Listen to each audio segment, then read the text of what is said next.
podkovičníka sa rozhodli otestovať v Dunajsko-Stredskej nemocnici. Ojedinelá exotická huba rastie na strome a meno dostala podľa svojho tvaru.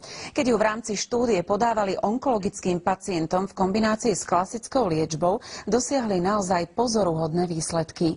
Liečivé huby prežívajú svoju renesanciu, prekročili už aj prach onkologickej ambulancie v Dunajskej Strede. Boli sme si vedomi, že netestujeme liek, ale doplnok stravy. Ani zúčastnení 40 onkologickí pacienti, ani lekári v čase trvania 13-týždňovej štúdie nevedeli, ktorá skupina pacientov dostáva výťažok z podkovičníka, ktorá len zámerne neúčinné liečivo. Samozrejme, že hneď som to prijal, lebo chcel som, aby som sa uzdravil. Pán Ferenc je spisovateľ, zhubný nádor na krku mu úplne zmenil život. Chemoterapiou a žiarením sa ho podarilo zmenšiť, ale nedal sa vyoperovať.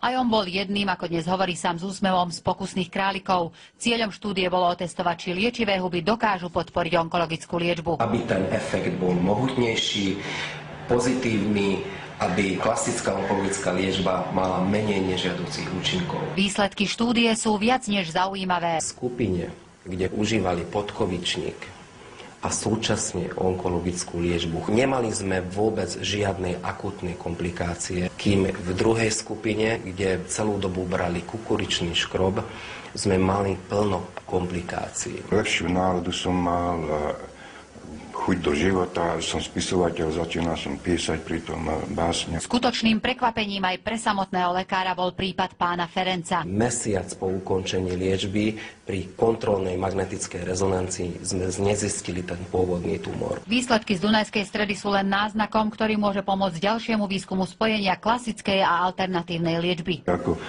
by som dostal do daru život. Z Dunajskej Stredy pre televíziu JOJ, Drahu Dobrovičová.